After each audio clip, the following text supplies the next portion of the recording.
I just taped a program for Beyond Today called The Great Battle for God. We did this as part of a series we're working on in anticipation of a fall public appearance campaign that we're going to be doing in Texas later this year.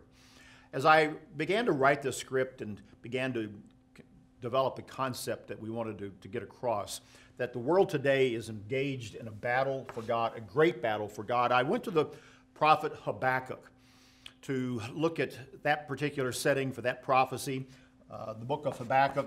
And I was reading in chapter 1 and verse 5, and it struck me that the period of time that Habakkuk wrote his prophecy has parallels for us today in what we are dealing with.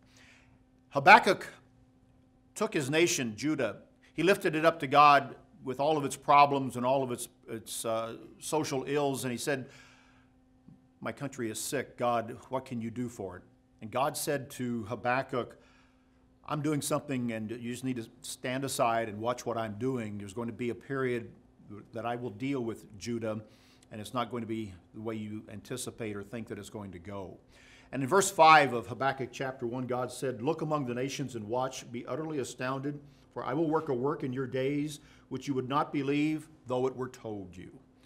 In Habakkuk's day, God was moving through the nations, not just against the nation Judah, but also with the other nations of Egypt and Assyria and Babylon that were in a churn and a turmoil, and things were happening. I look around our world today, and things are happening as well. The Middle East is in crisis. It's aflame. Europe is in a time of turmoil. Russia is pressuring Europe by some of its actions in the Ukraine within the last several months. I look at American culture, and we are going through sea changes with what is taking place, and it's creating uncertainty and concern, and people recognize things are different. Things are happening. What's going on? And there's fear, there's uncertainty, but there shouldn't be despair. And so I think the message of Habakkuk has a lesson for us. We don't know a whole lot about who Habakkuk was, but we know that his name tells us this. The name Habakkuk means to embrace. And what Habakkuk did was to embrace first his people and say, "God, help us. Help my people, Judah." And God said, it's at a point where they're going to have to learn a lesson. And I'm going to bring this nation called Babylon against them, and I'm going to teach that lesson through them.